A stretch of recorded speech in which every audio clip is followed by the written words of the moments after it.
Ready Check Radio.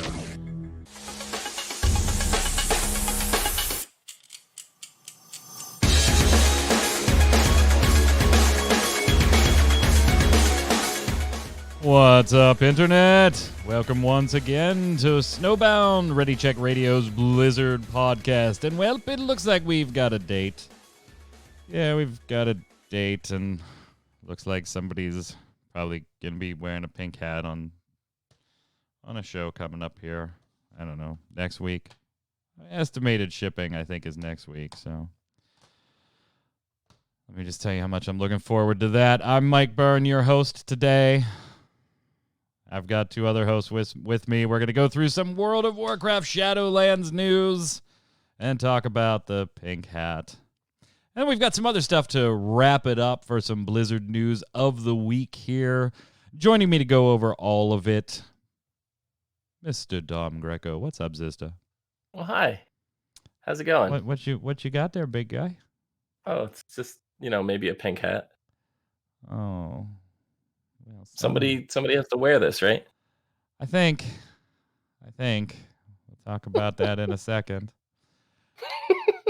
Also, joining us today, resident lore keeper Adrian, a.k.a. Missy. What's up, Missy? Aside from college, not much. Yeah, what are you studying now? For those that followed you on Gamebreaker and haven't seen you in a while. I've moved on to applied computer science with a minor in game design and development to work on preservation of video game code for museums. Ooh. Trying to do the whole gaming history thing. Kelsey's really into that stuff. Yep. Yeah, that's going to be very, very cool. Welcome. We are happy to have you. Missy, as you all know, supplies our Lore or Lies segment, so it's very cool to have you sit in on this show and actually take part in your hard work. We appreciate it. Last week's could have been a little challenging. We don't know. We'll review it when we get down there. That's always at the end of the show. For those of you watching on YouTube or listening on Spotify, remember, if you can't join us live, which we'd love to have you, come and join us, twitch.tv/ReadyCheckRadio, RAIDEO. Or check it out on ReadyCheckRadio.com. All of our shows are posted after the fact there if you can't make it live, and also on our Spotify account. So make sure you're following us on Twitter, Facebook, all that jazz. Share it with your friends. Growing the brand new channel. This is episode 3. I can't believe we've done 3 of these already, guys. Feels like I've been doing show notes for my entire life.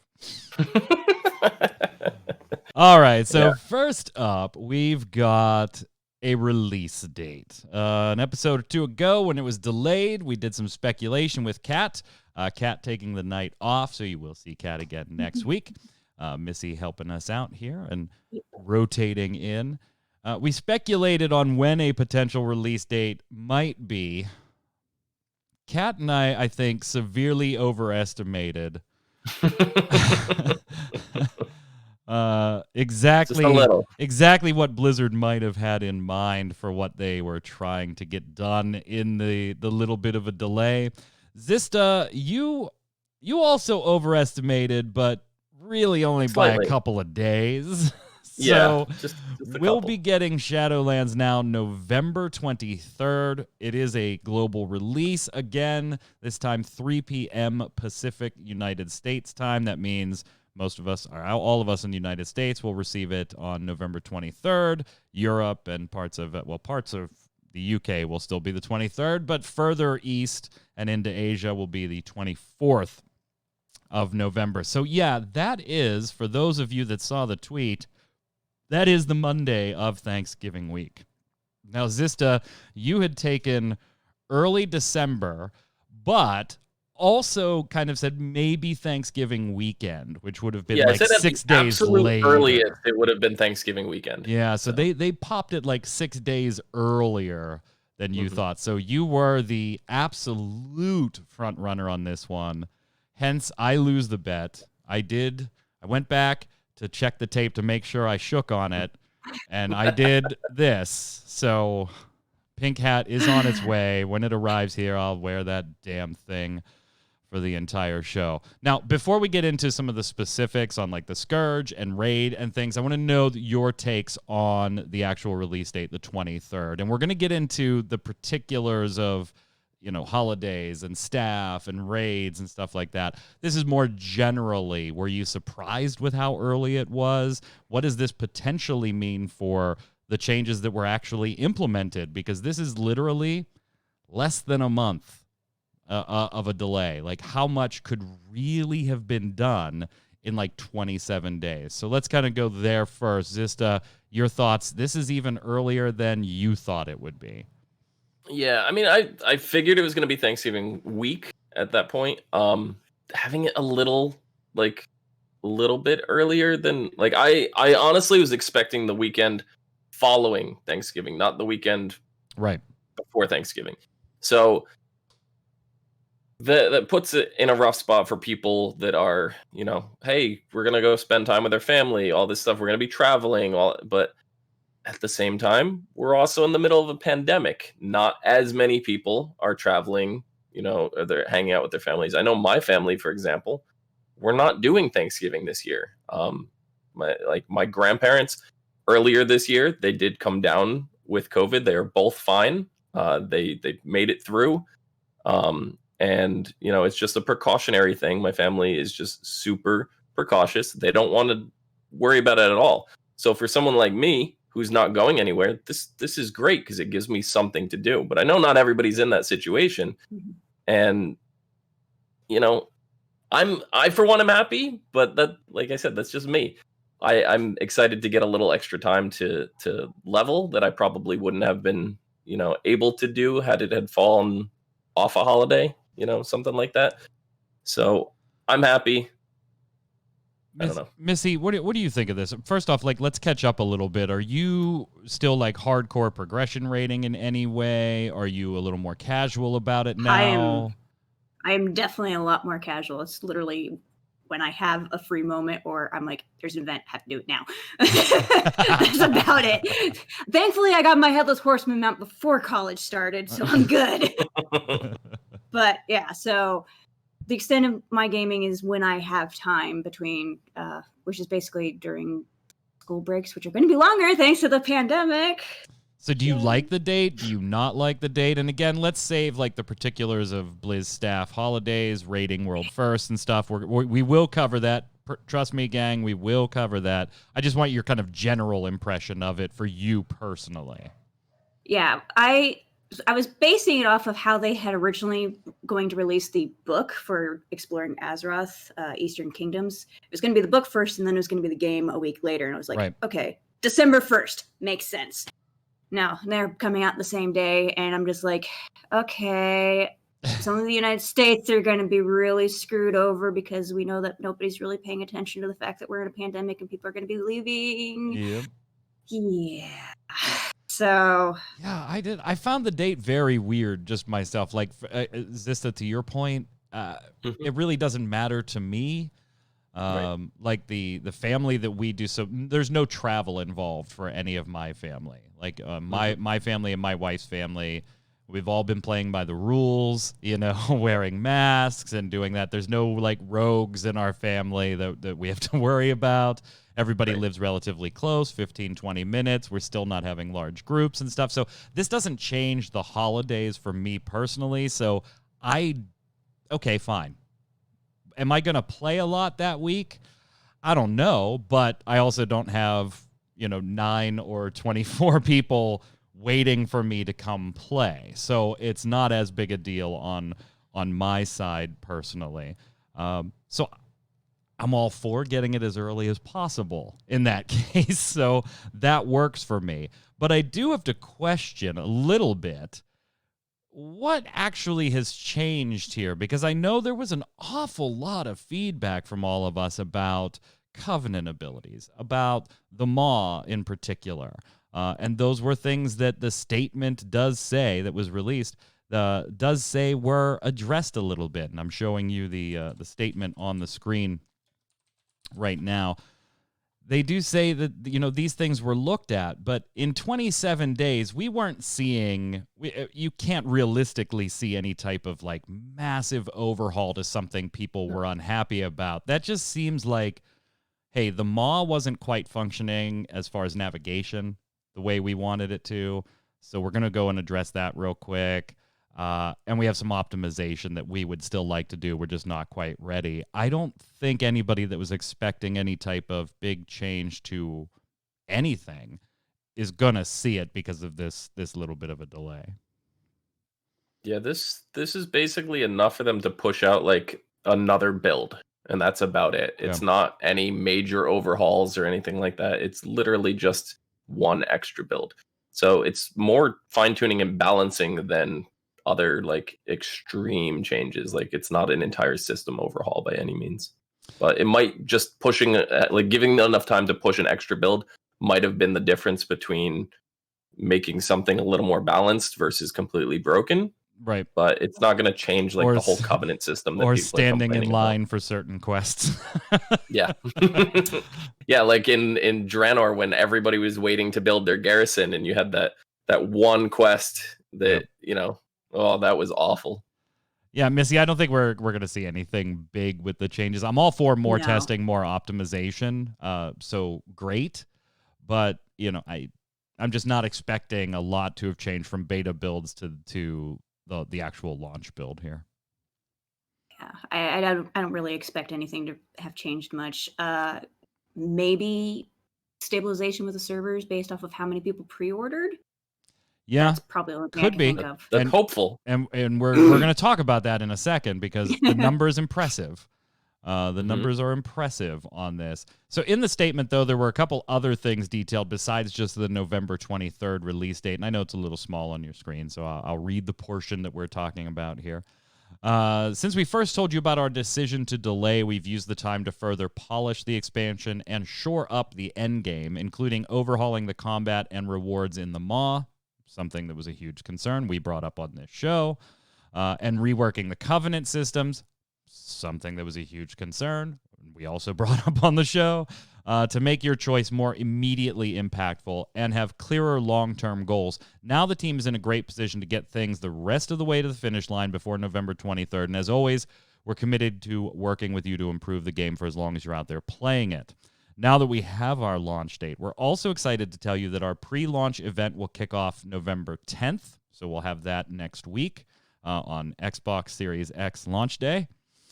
So steel yourselves to take on a flood of the Scourge. In addition, we've set a December 8th date for the opening of our first raid, Castle Nathria, which takes players into the heart of Sire Denathrius' lair in Revendreth, along with the start of Shadowlands Season 1. And this is kind of where Blizzard might be, rightfully so, taking a little bit of pushback, both from the community on behalf of themselves and from the community on behalf of the dev team behind behind Warcraft, Missy. Yeah. No, you don't like it? She's just shaking her head. She's just shaking her head. It's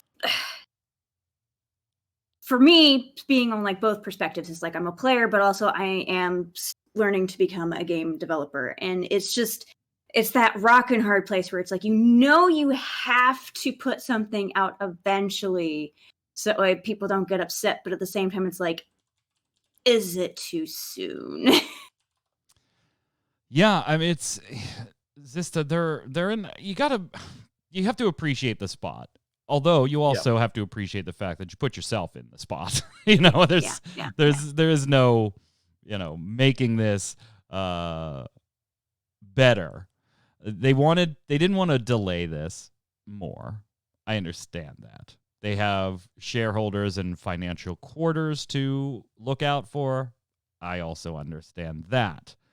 Capitalism. But you don't have exactly the best track record right now with how you treat your staff. You've had a bad optical season for about a year and a half now on how you treat your staff, if you even let them remain your staff as part of some of that optics situation. And here you have potentially a world first race being impacted by holiday schedules on the player side. And then you have the devs themselves who, well, I hope you didn't have a Thanksgiving dinner planned, even with your loved one or two at home, because it's an all hands on deck week. Oh, and by the way, right before Christmas, we're going to go ahead and launch the raid too. Now, I don't know. It's a bad look, but I don't know, like, could they really have afforded to delay it into January, February? I thought they might. That was my bet. I thought they might for specifically that reason. Look, we got the consoles coming out in early November. We're not really doing anything on that front. You know, WoW's not launching on the PS5 or anything like that right now, so we don't have to worry about that. Then we got the holidays. You know what? Let's launch it in January. Like, I honestly thought that was the perspective here, but turned out I was dead wrong, Zista. What do you I know. I felt like it was going to come this year for sure. I thought after December would have been a little too late. I'm a little surprised at the schedule for it, but at the same time, like, if you look at the previous timelines, it all makes sense. You know, like, from the gap in which, because if you put out the expansion now, in November, and then you wait to push raid content or PvP seasons until after the holidays, then you're going to get pushback from, there's a huge gap of nothing to do, all this time. Most of the people this really affects are the hardcore raiders, because obviously the world races and all that. But realistically, the hardcore raiders, anybody that's on like the forefront of progression, will have their characters maxed out before Thanksgiving. Right. So they're going to probably do that on the first day. They're probably going to have their first character raid ready and ready to go by the first, if not the second day.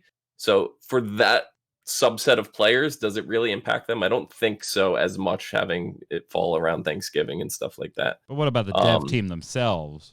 The dev team itself, they I mean, the game is live, right? So they've done all that work. So the encounters and design team, all that stuff, most of them are not sticking around. It's mainly the people that are working on the servers to make sure the servers are running and they could do that. I know, because I took the tour. Actually, I took it with Missy, I believe.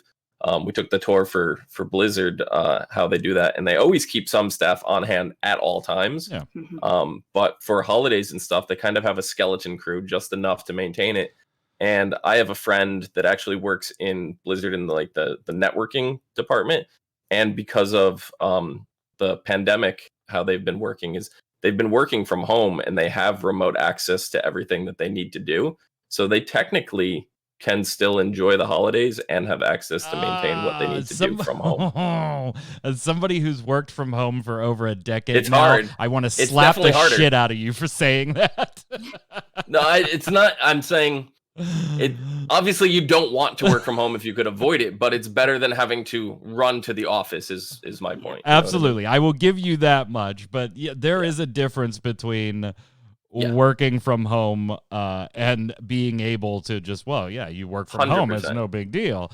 And you're right on the staffing front, but Missy, I also look at it from a slightly different perspective, having run big teams that have these different moving parts and dimensions. Yeah, your story designers and stuff, they're done.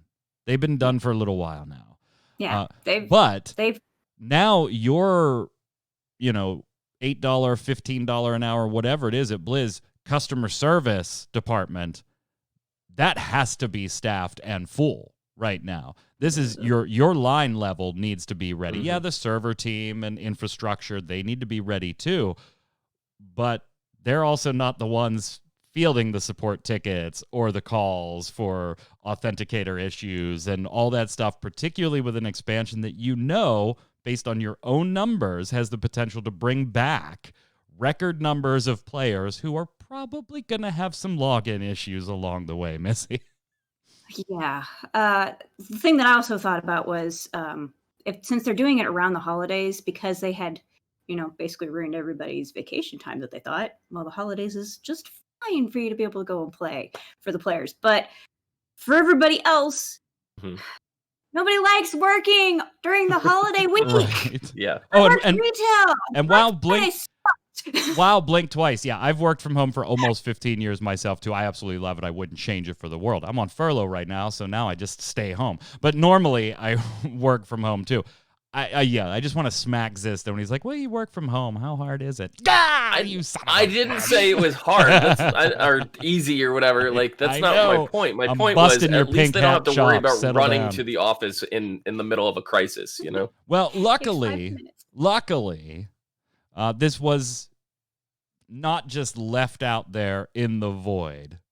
Ian Hezekostas did respond to some of these concerns on Twitter. I'm going to read them. I want you to tell me if they hold any water for you, or do they sway you a little bit.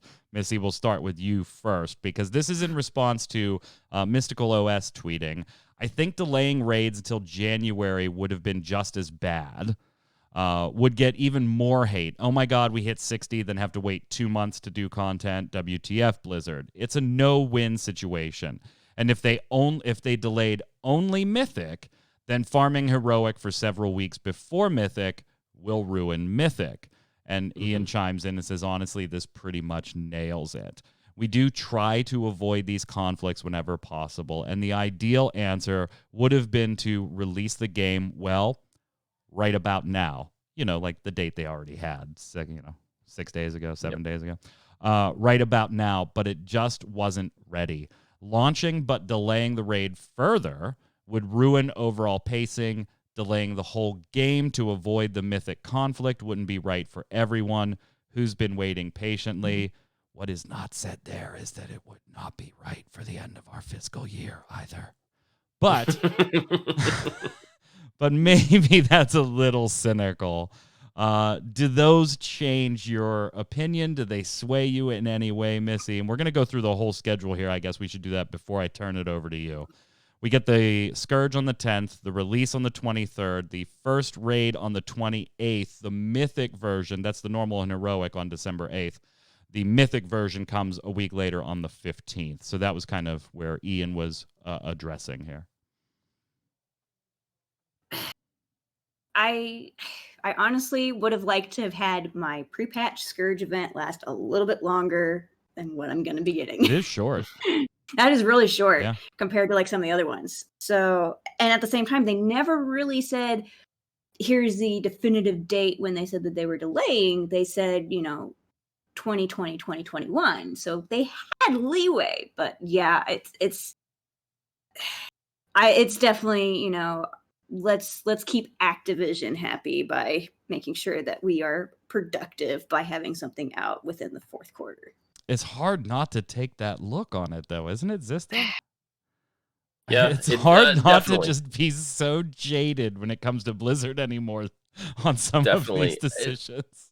At the same time, like, the way I look at it, and this is like a small percentage of the player base, that world race, I can almost guarantee you is going to be finished before Christmas. Like that world first race. The top 100, no, probably not. But that number one slot, I can almost guarantee you that's going to be done in maybe the first week, if not the second. So, for that holiday season, I think that's fine. What does that mean for the rest of the players, the large majority of the players? Then it's not nearly as important. I know my raid team, the one, because I run a guild, and Missy's in the guild, and when I show up. Yeah. So when we raid, our philosophy is no, like, we're not even going to attempt to try. It's not like if we have the people on, it's just no, we're flat out, we're not raiding. We're not as hardcore. We consider ourselves, I want to say, like, hardcore casual, but like, it's about making the players happy. We have the same philosophy. When somebody comes to me and they say, what do you guys need? What class should I play? And my answer is always, whatever class you enjoy playing. It's just, I'd rather have somebody enjoy what they're doing and stick around than somebody who's filling a role that they don't enjoy and not happy, because they tend to burn out and leave the fastest. So if you're happy, situation that. So with the rating team, most of the racers, they're going to be well done by the time this comes around. And I don't think that's going to be a concern. And for the vast majority of the players that are worried about rating in the don't worry about it. Just don't raid. Like, enjoy the holidays, spend the time with your family. Family's always more important. The raid's not going anywhere. It'll be there. You'll get it. I don't think it's as big of a deal. Yep. Yes, it sucks for that, but this argument here is not about the player base. It's literally about the staff. That's what this all comes down to, is what the staff has to and deal not with to put during too it. fine a point on it, but and Styx was very gentle. I was about to bring this up, and Styx went gentle on me in chat there. I am curious what the world first race is going to look like this time around, given some, let's just say, line changes across the board on certain teams and certain guilds. So I am interested to see where it goes. I don't know. I think it kind of sucks to be staff. I feel like 10 years ago, this isn't a Blizzard decision. I think they probably do it in January and just, hey, it's going to make millions. We're okay with that. I feel like this is more an Activision decision. I feel like a lot of the decisions lately are more Activision based than anything. And you kind of see that without like them saying much, where you're seeing a lot of the old school WoW developers stepping down and working on side projects after none of them. We talked about it here. None of them seem to be just retiring. Yeah, what you would assume would be like their exclusivity contract. Like they could. I forget the name of the clause. A non-compete. Non-compete clause. That's it. Like as soon as that expires, all of a sudden, like right where that typical window is, boom, they're announcing things. So it's like, seems a little sus. In addition to this, Lore Keeper Missy, we got a story trailer. I'm sure that you have probably dissected the hell out of this thing by now. Watched it a bajillion times. Let's get your gut reaction to it. I'm going to show it here for everybody that hasn't seen it. It's so delicious. It's so delicious. I've never heard a trailer described as delicious. She just ate it right up. It was, so I'm in the unique position of where I've been rewatching my fiance's favorite Bleach. And Shadowlands is so much like the Soul Society and Bleach, and I'm just like, have no choice but to pull parallels between it. But seeing like Tyrande finally like getting revenge, and I'm trying to look at my camera, but I want to watch it. And hopefully like Nathanios, maybe getting his just desserts. Yeah, that's something even I put in the show notes. I was like, okay, did we see Nathanios get killed here? Because God, I hope so. But not quite. It didn't look like it. It's just like an arrow. Come on, please. But he breaks it. He breaks it. I know. It also doesn't mean that the character would be removed. We are technically in the Shadowlands anyway, so even if he does die, he's still... I actually have a question about that, and it's great that Missy's here, because maybe she has more insight than I do. What happens when somebody dies in the Shadowlands? Not talking about the player, but, the opponents we're going up against. I don't know. Any idea on that? I don't know. That is a very good question, because they res and walk back to their body. Do they come back to life? They body drag in the other world, like. Well, like I've heard a theory how reincarnation works. I heard a theory that everything is like anima, and we absorb what we defeat in there. So I don't know what that actually entails, but yeah. On the story front, too. Zista, your thoughts on the trailer? I thought it's fantastic. I'm just really excited to see where it goes. There's so much. Nathanos has always been a very interesting character to me. I don't want to say root for the villains, but I tend to appreciate their story more, because I always feel the villains are more. I flat out root for them. Yeah, I always feel they're more fleshed out than the heroes. Always. Oh my God, that's so cool! Stormwind's burning down. All these kids are dying. This is a fantastic story. I love it. Well, even like you look at horror movies and stuff. If you want to consider it a horror movie, Saw is one of my favorite movie franchises of all time, just because the amount of time that they take to like humanize and put a story behind Jigsaw, their lead character. Which is technically now shown in Activision in Call of Duty because you have the Saw stuff in there now.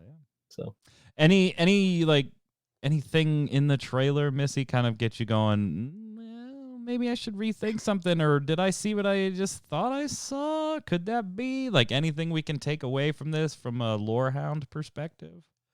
I didn't see like there weren't. I think they were a really good job of trying not to put like any, runaway threads out there. Like at least Final Fantasy gives me stuff I can speculate on, at least. Like they hide it, but I can speculate on. This I was just like, I'm seeing all these cool people, but you're not showing me anything.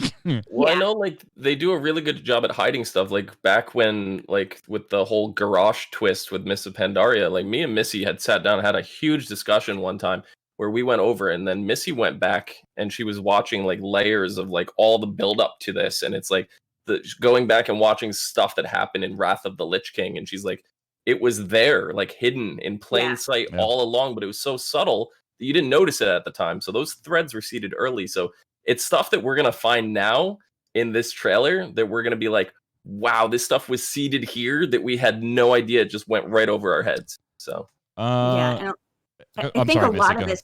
Yeah, a lot of this, like what's leading up with Shadowlands, part of it leads back to when Sylvanas didn't get to defeat Arthas like she wanted to, and then it goes into like her like Legion when she finally is kind of control of the Horde. Like that's where she finally gets to play her pieces the way that she wants. Anduin looking like a little sad bitch as usual. He's crying about what's something. Changed there? He's crying about dead. He's crying about something. Let me out of the mall. Yeah. That's got to change. He's a boring character now. He's been a boring character. When was he ever not a boring character? All right, Jesus, give him a little bit of credit. Damn. I mean, he was okay, but at the same, like, giving him the death of his dad was at least some form of character growth, but he hasn't had time to really process it. Yeah, that hasn't been a thing. Like when I read the book before Shadows Rising, like I was hesitant to read that book because I'm like, oh my gosh, they're going to go through all of this grief point, and I've been there and I've done that, and I don't want to do this. And then Christy Golden's just like, yeah, you don't need to worry about that. That's not in there. And I was just like, oh. Okay. I'm like, I want this, but I don't want this. Speaking of the Golden One herself, we got a new little short story on the website. Anybody have a chance to check it out? I did not have a chance to read it yet. I read it. What'd you think? Unfortunately did not either. What'd you think? I read it. This again has like little teasing hints about, the fact that the undead are becoming wild and not controllable because of what's happened up in Northrend. And Christy Golden does a better job of the possible relationship between Flynn and Shaw than what I'm experiencing right now in Shadows Rising. Like, it's just that nice little hint towards the end that just made my heart just all warm and fuzzy. So it sounds like a thumbs up recommend is what I'm taking. All right, I'll have to read it. I like Christy Golden's work. So when is the audiobook for the short story coming out? I mean, she could read it. She reads Arthas. It's really good. Zista's like, I'm not reading, but I'll listen to it. Well, I have a philosophy on my stream where I always say I came here to stream, not to read. So it's like I've been playing through the Resident Evil series lately. The entire story in that game is just based on all the little documents and the text things you find. I just open it and skim through, and I'm just like, I don't even skim it. I just see how many pages. Like, this thing's 20 pages long now. And I just move on with the game. And then I'm like, by the end of it, I'm like, I didn't learn anything about this game. How you doing with that Elder Scrolls series then? Yeah. How you doing with that? Not well. In addition to the story trailer, over the last few days, we've been getting these like 30-second flybys of each zone. So I want to take a moment to take a look at them. We'll start with Bastion, very Paladin-esque looking. Very. I can't stand the owls. You don't like it? I just don't like the way they run. Look like, I don't know. It's weird. Where's my flying ponies? It is not my favorite. I have a favorite of all of these, and we'll get everybody's favorite. But Bastion is not it for me. Very pretty. They're all beautiful. Oh, they in their are own all beautiful. right. Yeah. And then absolutely fits, its overall theming, I think. I'm not disappointed in it in any way. It's just not my favorite, miss. I have not spent any time on the beta with these zones and stuff because I don't like to burn myself out, and I like to find it all when it's live, so I feel like it's all discovery and stuff like that. But I'm hoping, and somebody out there probably knows the answer to this already. I'm hoping that there is a subtle reference to Bastion from Overwatch somewhere in Bastion. I would assume there has to be. There has to, yeah. I'm hoping. There kind of was in the flyby. Just okay. I must have missed it, but yeah. Oh, look at Missy. Look at Missy. Like, actually, in this 28-second video, I found some shit. It's a little bit, but it's not to where you could actually notice it unless I'd have to go see if they've got, because if they have Gatomane in there, that would be smart. Yeah. That'd be even smarter. Yep. Or put Pepe on top of it. Missy, is this one your favorite, Missy? Pepe costume. It's not Zistas. Yes, I love Bastion. Bastion's your favorite? But I'm a paladin. Yeah. So I kind of figured. But I also want my winged horses, and I did not see them. I think you'll be fine. But they're in the art book. Yeah, I think Give me my flying pony. I think you'll be fine. We got Ardenweld next up. Very, druidish. I'm my druid is 50 now, by the way. This is my second level. This is the druid podcast, right? Yes, this is the druid podcast. Okay. So I'm not even sure why. So now I have an alliance and a horde druid at max level.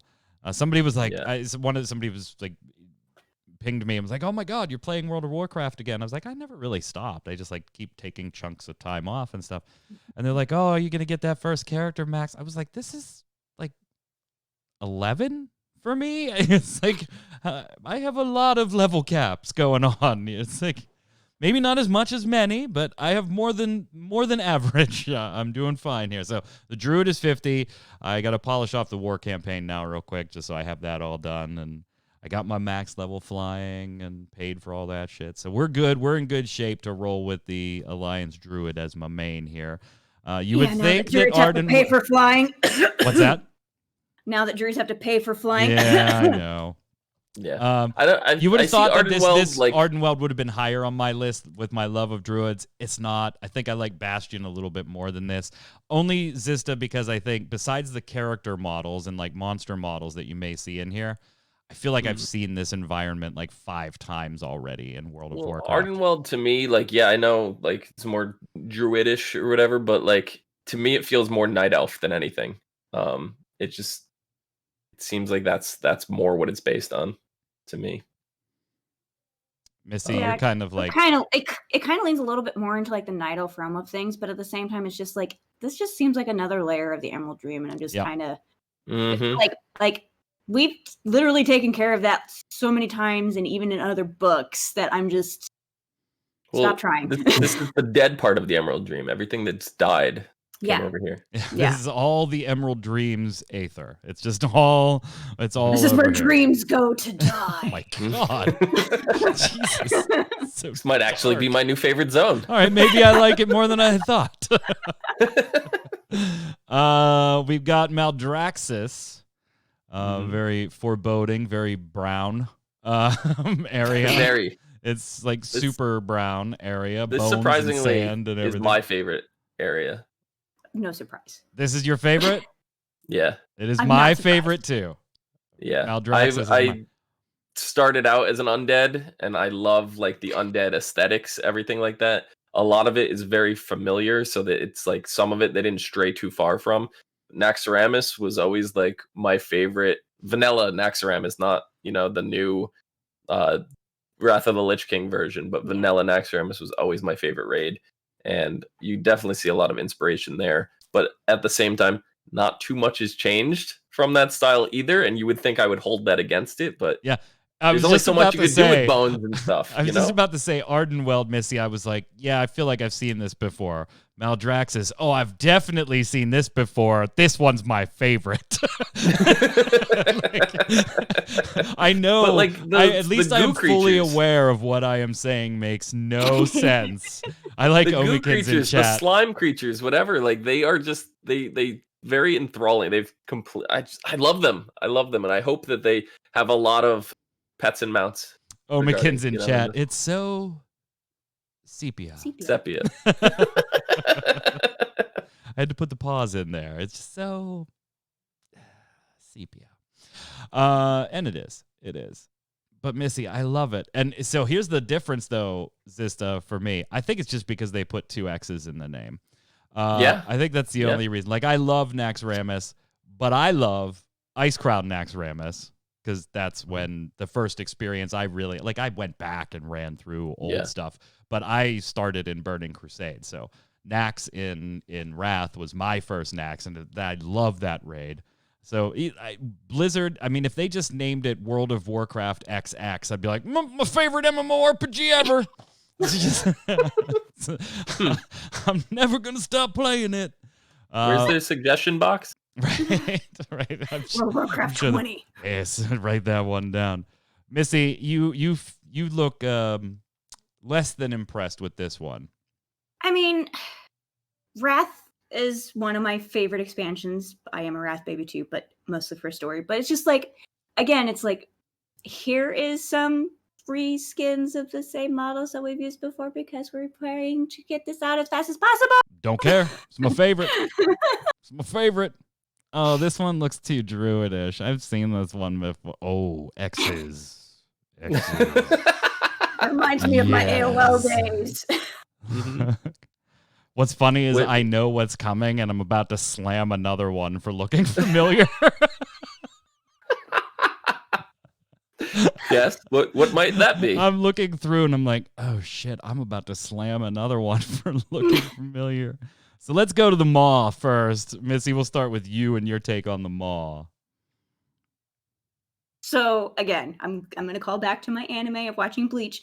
The Maw makes me think of Hueco Mundo, which is where all the hollows come from. And they're like the monsters that aren't supposed, like, that eat people. They eat souls and eat other people. And it's just like, so this is just like, somebody's been watching a lot of anime and I love it. These definitely have to be some bosses we're looking at here, Zista, right? Yeah. I mean, some of these have to be. If not bosses, then at least elites while questing for sure. But do you like this one? I do. I definitely like it, but not as much as I like Maldraxxus. Maldraxxus, yeah.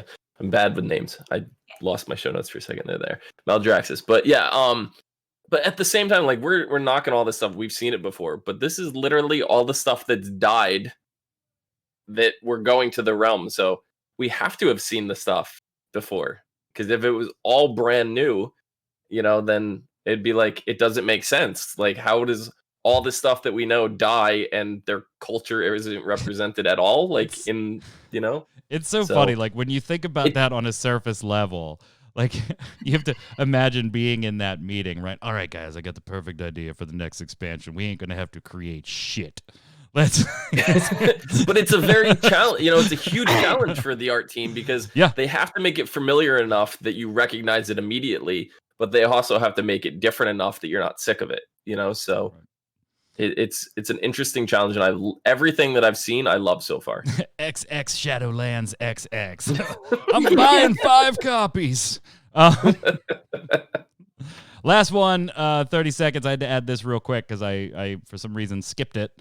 When I was, I don't think it was B-roll. Released with the others. It says one day ago on YouTube. I think that's bullshit though, because the Maw was today.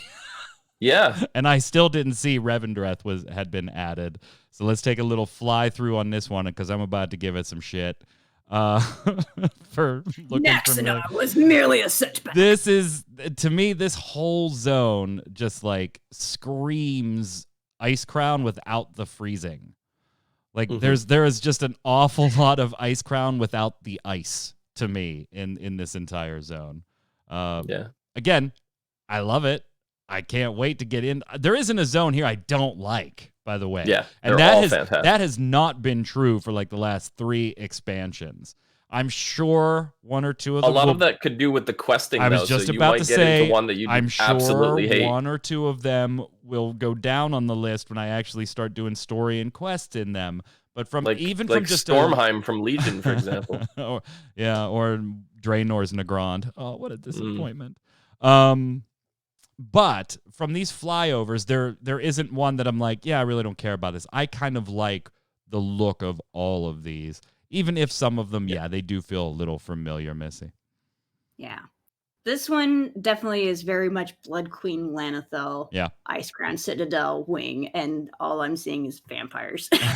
Yeah. Which I'm a fan of. I'm a fan of. You would think that me, of all people. Lots of Dracula books back here on those shelves. Do they sparkle in the sunlight too? No, I read real vampire books. Oh, by the way, speaking of stuff that's back here behind me, look at this. Rice. Look at what I got today. Got my PlayStation 5 extra controller. Ooh. That came early. Yeah, it wasn't supposed to arrive till the 13th, the day after. If only the PlayStation would have came with it. Walmart sent an email today, and they were like, hey, controller's here. You got to pick it up by November 6th. I'm like, wait, what? Anyway. Oops. So I got a but PS5 no, I love the vampire aesthetic. I think it's cool. You would think it would have been my favorite zone, but I've always had soft spot for the undead, so... All right, so Maldraxxus, Maldraxxus, Bastion. We'll have to get Kat's take on next show there. Just a quick throwback to see which one of her favorites. Speaking of why you might need more customer service on this one, pre-sales of Shadowlands are supposed to be right now recorded as the highest for any expansion at this stage ever. Ever. Now, keep in mind, pre-sales weren't always a thing, so... you could pre-order and stuff like that. So this number could be a little misleading as far as looking at time and comparison, but undoubtedly it means huge numbers of people are getting this already paid for so that they can jump back in. Now, Classic had already basically doubled the subscriber count, and then more people right now are playing ahead of Shadowlands than have played ahead of any expansion since Cataclysm, Missy. That's impressive. That's impressive. Wow. Sorry, but it's just impressive because it's like before Cataclysm launched, like it was literally before the world actually started falling apart with Cataclysm. I remember going through and recording every single zone with screenshots. To do a comparison of what was going to happen after Cataclysm. So the fact that people are coming back to play and be ready for Shadowlands, that's kind of exciting. Like, I'm actually a little bit hopeful with the player base kind of coming back and actually being able to revive the game a little bit. Yeah, no doubt. I mean, it's not what it once was, Zista, but it's not in any danger of closing. It's very, very healthy product. So seeing these types of numbers just makes you go, wow, these are big numbers we're dealing with if we're talking about, and they didn't give us the exact, how many pre-purchases were done or what the subscriber count is right now. They stopped doing that quite some time ago.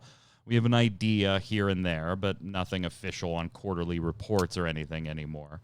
These are sure big a lot of stats. People that are still playing Classic are like, oh, I have friends that are still on Live. I might as well buy the expansion to play with them. Like, if I'm already paying for the subscription, why not? Yeah. So that's how I look at it. So, as much as I was kind of against the Classic servers, and I still have not played on Classic, I appreciate them. You know what I mean? Like, I'm not against them in a fact that they, like, in a case where they shouldn't exist, but I'm against them. I don't want to honestly say I didn't think Classic would do as well at this point as I thought it is actually doing. I thought it would be pretty hype for a few months. And then people would realize, that's probably more nostalgia than actually wanting to do that again. And then here we are all this time later, and fuck it if I'm not wrong. Well, it's funny because I have friends that play on the Classic servers still, and then I'll play with them on Live, and I'll be like, "Can you share that quest?" And they'll be like, "Yeah." And I'm sitting there waiting, and I'm waiting, and I'm waiting, and then they're running over to me, and then they're sharing the quest, and Yeah. I'm like, oh my god, like I forgot. Yep. I haven't been playing on Classic at all. I forgot that you have to be like in proximity to share quests with people. So I'm like, what are they doing? Like, just share me the quest. Watching them fly halfway across the map to do it, and it's just like it's hysterical to me. Speaking of Classic, you do need to hurry up, though. Your favorite raid is coming in December. It is. So I'm actually really excited. This was the only part of Classic that I was excited for, not for me to participate myself, but I want to see how quickly it's done, because I still, in my heart of hearts, believe it is the most challenging thing that has ever been put into World of Warcraft was the original Naxxramas. I don't, even current content, anything, I don't feel like is ever as hard as it was back then, because coordinating 40 people is way harder than coordinating 25 to 30 people now, Fair enough. Do you play Classic, Missy? You said you started in Wrath? Yeah, I started in Wrath. I wanted to play Classic, but kind of eats whatever time I have left, and I'm like, any free time goes to WoW. Yeah, and WoW retail. And Classic isn't nostalgia for you. Classic is like, No, oh my god, what the fuck were you people doing for 4 years? At the same time, it's like I want to play like Naxx. Classic Naxx is one of them that I wanted to try so much, but at the same time, I'm sitting here going, I'm never going to get to max level by December. Not going to happen. Even if you're max level, you need to be raid geared. Yeah, so raid like geared. you have to have all the PWO and AQ gear. So if you don't have all that, so you can't even step in. You got some potions you need to farm up to right now, and there's a lot going on. The worst of it was the shadow protection potions. Like people are talking about the frost resist, how many of these are being crafted in anticipation. You don't have to worry about those. It's the shadow protection ones, because I remember rolling alts and stuff to farm grave moss out of Scarlet Monastery and resetting that thing upon the hour instance lock and having to go in and do it. Like there's stuff that I don't even think people are anticipating, because Lotheb is still like one of the most challenging consumable encounters in the game, and we had to get buffs for that back then. Like you had to get someone with the Onyxia head or the Nefarian buff, and then the Rend Warhand buff, and then the Heart of Hakar from ZG. You had to stack all those buffs and make it to the instance. And if you're on a PvP server, like making it there without anybody in your raid team dying, so you have to go in a group. It was the most coordinated, ridiculous encounter that was ever put into the game, and I'm very curious just to see how this race is going to go down. Do you guys have any opinion on how long it's going to take them to clear the whole thing? How long did AQ take again for this last time? Ooh, I don't remember. It wasn't very long. No, it wasn't. I'll but go. Also remember when AQ was first put into the game, that encounter was so bugged, tentacles were spawning within the walls, and like you could not beat the encounter. It wasn't until they fixed the thing, like maybe a month or so after it was released, that it was beaten. And the patch that they fixed it, like it was beaten that day, like instantly. So a lot of the original AQ's difficulty with Cthulhu ended up being just mechanics being broken. So I'll go 3 days. I'll go 3 days. Yeah, 3 days. Styx is saying AQ, by the way, Missy, was 14 hours roughly. I'm gonna be surprised if it's done in under a week. I'm gonna be honest. Really? Yeah. I think 1 day is like a little ridiculous, because we already it's a different experience. So I think a week is far too long for people that predominantly the people that are doing this are I could be much having more nostalgic experienced than when we were all, or you guys were all doing it for the first time. I mean, I could have nostalgic fuzz, clouding my mind, but I almost remember it requiring 8 tanks with, I think it was like 2 or 3 pieces, or 4 piece rather, 2 or 4 pieces set bonus to increase the chance for taunt to not fail for warriors in that instance. Because if you lost a taunt on the 4 horsemen encounter, the encounter was over if 1 taunt missed. So that encounter, I think, is going to be the biggest holdup in the entire instance. I'll go 2 to 3 days. Give me the 48 to 72 hour window. I'm going to say at least a week, but yeah. Yeah, I think I'm in the same boat as Mike, with at least 48 hours. I won't be surprised, so to speak, but I'm anticipating at least one reset. Let's finish up the World of Warcraft stuff here. Not a lot to actually like chat about here, but there are some things that some of the hosts would like to point out, and some things that we think you should probably just know with these date changes. So first off, the anniversary event, I'm sure many of you already know, has started. It was moved up because of the whole schedule change. So now the anniversary event is running from November 1st through November 22nd instead of later this month, the 16th through the 30th.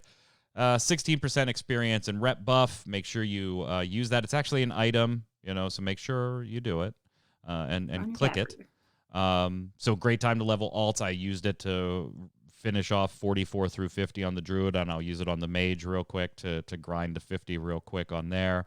And then the Caverns of Time event returns and Korak's Revenge. So if you're still farming mounts, Missy, you already got yours. So yay. I think I still have to do Korak's Revenge, but I'm not a PvP person, so it's not like the end of the world for me. So those are running. Great time to go ahead and get the alts leveled at the very least. They had to push it up though, because having that buff, you can't have that running with Shadowlands has been broken. You can't be like, here's a new expansion and an experience buff by almost 20%. See, if they had delayed it to December 1st, they wouldn't have had the right. We also had the fireside chat, a little fireside chat from J. Allen Brack. Not really a ton in it. It's like 7 or 8 minutes. Check it out. The big news, kind of big-ish, Missy, was BlizzCon, instead of just having the virtual ticket that you can buy, since obviously there is no live BlizzCon and it's BlizzConline, moved to February. We talked about that previously. The important news there is that it's just going to be free to anybody who wants to attend, and I think that's like 100% the right call. Yeah. But does that mean that they're going to have advertisements? I'm sure they'll have sponsors. Yeah, I'm sure. Yeah. Somebody's sitting there clicking the 60-second ad spin button on Twitch. Click, click. I pulled some stats from it that were just given out. I thought they were neat. If you guys want to chime in on any of them, let me know. 95% of the staff working from home. I don't think that's really a surprise to any of us on the panel here. No. 10 million barbershop visits in light of the character creation changes implemented with the pre-patch. I am not included. Neither am I. I'm not either. I rolled 2 new characters, a mage and a druid, but I have not barbershopped it up yet. Yep. Through the life of WoW, 100 million characters created. 100 million. That includes my 40. Yeah, and I thought that was a big number, and it is. But I was like, wow, that's bigger than I thought it was. Holy shit, I have 35 characters. Yeah. That number seems small when you think about it in that perspective. Yeah. 1.5 billion dinged levels. I gotta love the old throwback to ding being used here by Jay Allen in this chat. 1.5 billion dinged levels. Diablo 2 is still being worked on. Thank Diablo God 2? or Diablo Immortal, sorry. Thank God they brought that up. Alive. We were really worried. I have my phone. It's still being worked on. They kind of buzzed over Diablo 4 and Overwatch 2. They really did. Like, the only thing they touched on is that the machine learning to weed out toxicity seems to be doing its job much better. And that's a good thing, because I know how hard it is to program, actually do its job without any bias. And by the way, it's coming to WoW for public chats. It's already there in some places, so being tested for that. So yeah. What do you got here? Zista puts weird shit in my show notes sometimes. All this note says is secret purple murloc. Yeah. I mean, I'm excited because it's a pet, but no, like what Blizzard has been doing recently is they hide things right into the game. There's an entire Discord community that is called the Secret Finders Discord, where they scour for all these little seeds of things that aren't blatantly out there. Like this Murloc pet came in with the pre-patch stuff, and it was only discovered now. I believe it was yesterday, if not the day before. I believe it was yesterday though, where they found it. The whole community was getting together. And it's just kind of like it's a puzzle. Like you figure out where it is, all the breadcrumbs, what you have to do. I personally have not had the time to get it myself, but I've been following it since, because I'm an avid follower of the Secret Finders Discord. And it's a Murloc, it's a pet. I have to have it, and it coincides with, I believe, a new Funko Pop for a purple Murloc that is coming out as well. So you'll be or is headed out to already. Grizzly Hills then. Yeah. Headed to them Thar Hills. My God, I can't believe That's where I am. got that The in quest there. is actually right behind me. Yeah, it's right on behind the, you. You just talk to the person who's on the docks there. Yeah. Matt Villers also promoted to lead encounter designer for World of Warcraft. We're going to talk about one other staffing change in Blizzard's arena too. That kind of impacts World of Warcraft, but probably impacts another game a little bit more in just a second. I am actually not all that familiar with Matt Villers. Are either of you? Like, I've talked to an awful lot of Blizzard people. This is not a name that I immediately recognized. It's because he was the lead hero designer for Heroes of the Storm, so that might be why. All right. I always like getting fresh eyes and stuff, and encounters are one of those things, because you see some of the stuff that Final Fantasy does, and if only we had a show here on Ready Check Radio that discussed Final Fantasy. Well, that's really interesting, Zista. We're going to take this moment to let you know about ReadyCheckRadio.com. Snowbound isn't the only show that we have running here. We've also got The Relic Grind. That's our Final Fantasy XIV Square Enix podcast. That is Thursdays at 7. And this Saturday at 7 Eastern debuts Gaming Gumbo, our weekly gaming wrap-up show. With me and a couple of other hosts. That'll kick off and complete our trifecta of 3 launch shows here, getting Ready Check Radio off the ground. We could definitely use your support with some follows and some subscribes on YouTube and shares on Twitter and all of that stuff. So please, please, please come and check out the shows, visit the website, and share all the information. Before we part, if you look at some of the encounters that they do in games like Final Fantasy, like, you could see we need a little bit of fresh breath into some of the Warcraft encounters. Than, it's funny. The same old timed rage mechanic at this and that, and it's all down to an add-on that's, you follow to. We need some new life in there, so I'm hoping with a new encounter designer that we get some of that. Yep. And we're going to talk Thursday about Yoshi P's thoughts on Blizzard, in fact. So make sure you tune in. Finishing off here, the same day Shadowlands got a release date, Blizzard actually had its Q3 investor call. You guys ready for this? Wow. Yeah. The timing wasn't perfect on that. Yeah, it was amazing. Good job, Activision. Yeah. Missy, they made 1.95 billion in revenue. That's up from 1.2 billion for the same quarter last year. And yet we still deal with what's going on with closures. Versailles. Yep. Because on the same call, Bobby Kotick decided to say that the company needs to hire 2,000 people to meet demands. And I just thought about, well, wait, I think you have about 240 in Versailles. You have about 800 that you laid off last February after you made record profits then, too. Now, I just think it's kind of weird. We're not talking about a company that, oh, shit, we're in a little bit of financial trouble. We have to contract a little bit. Okay, we're on the rebound. Now we need to rehire a little bit. We're talking about a company that was doing this, and then COVID happened, and they kind of did this, and now it's going back to this, but still just these contractions all over the board. Oh, and by the way, we need to hire 2,000 people. God, like, there's got to be somebody in PR at ActiveBliz that is like, look, I know you guys are savage, money-hungry beasts at the high end of the table here, but you're really making my job really difficult to make you look good when you do shit like this. Missy just nodding. What do you got, Missy? Yeah. Well, I follow like a lot of the ones that got laid off, the 800 ones that got laid off, and they've been applying to those 2,000 openings, and no one contacts them back. Oh, that's yeah. They have experience in this department that specifically needs them, and this is the job opening, and it's like, but they're not getting the call back because Like, Zista, what is your experience? I did the job that you're hiring me to do. Like, but we need you to do it for less. It's a mess. This obviously raises the yearly expectation for the company. Yeah, I'm sure $2 billion wasn't enough. It's now going to be raised to $7.67 billion.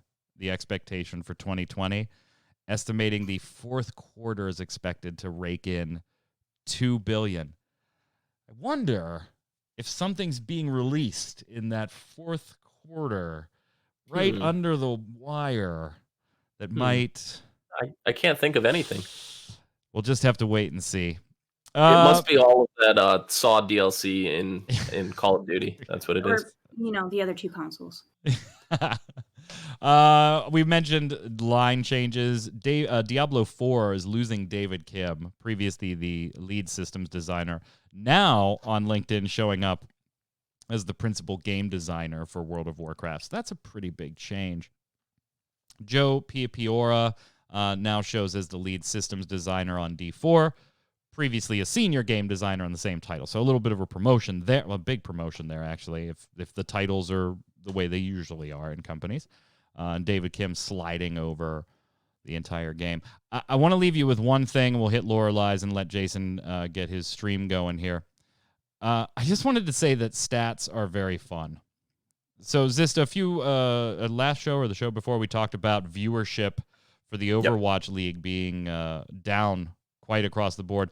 Stumbled across an article on Forbes that, to be fair, the article came out prior to the data that we looked at for the show. So our data was the most recent. And if you look at what's going on in the data in this Forbes article, it's different data, but the headlines, so the headline here is the Overwatch League Grand Final was the most watched Overwatch League match ever.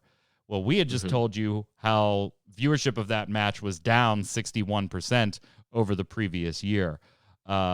And that's true. And so is this. And I just thought it'd be funny to bring it on the show. And I know Jason loves this type of stuff.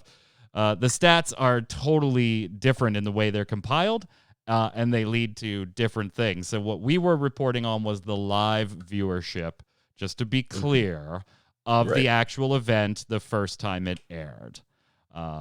And its concurrent users and its average viewers throughout that broadcast. What this article, in case you had seen it, was showing, calling this the most watched event ever. This actually counts every single time it was recast, not by like me, but every time Blizzard put it up, the replays throughout the day after the initial airing. And so both headlines, absolutely true. But viewership a little bit down on the Overwatch side, and maybe something to be concerned about. But it just depends on the parameters that you use for your statistics. Yeah, absolutely. Yeah, what is it? Lies, damn lies, and statistics. Earning calls that we talked about also reported that Overwatch had 10 million monthly active users. I just find that stunning. How is that number that high still? Not saying that Overwatch is in any danger or anything like that, but geez, that is a much higher number than I ever would have guessed. Well, they still regularly do the events and stuff, like the Halloween event just ended, and you have people that log in and play a lot just during the event because they want their skins. Like I have every skin that is in the game, so when a new holiday comes up, I make sure I log in and try to get all of those skins and everything. I'm basically just waiting for Overwatch 2 at this point. But I still log in. I do my competitive placement matches, and I don't play like to get my weekly boxes anymore. I only do that when the Halloween event is going on or any other, event. So Missy, you an Overwatch player? I used to be, but mostly I would say I was a mercenary mercy. So Missy's just kind of like, I used to do a lot of things. And then I had to do math. Just look at me.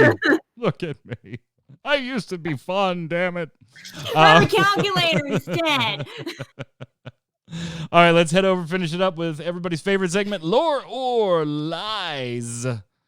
This is the segment where normally I give you my mug right here and tell you to follow our resident lore keeper, Lil Missy, right there on Twitter at LILMISSY4205. But now I can give you her mug with her Twitter underneath of it. Thank you so much for coming and doing this today, by the way. As we give you the answer to last week's lore or lies, and then we give you today's challenge. So remember, this is the segment where we're each going to tell you one thing. One of those three things is a lie. The other two of us will be telling the stone cold truth. And the lie could be little, could be big, and the whole statement is false. It's up to you to find out which is which and put it in the comments below on YouTube or over on ReadyCheckRadio.com. I will tell you, there were some commenters on YouTube. They did get this one right.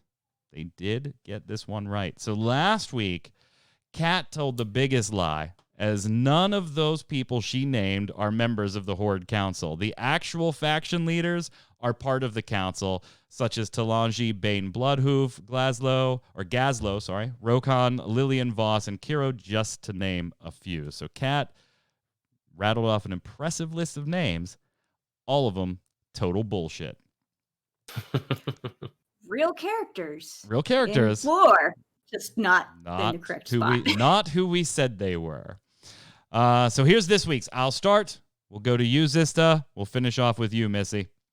All right. Here we go. One of these statements, false.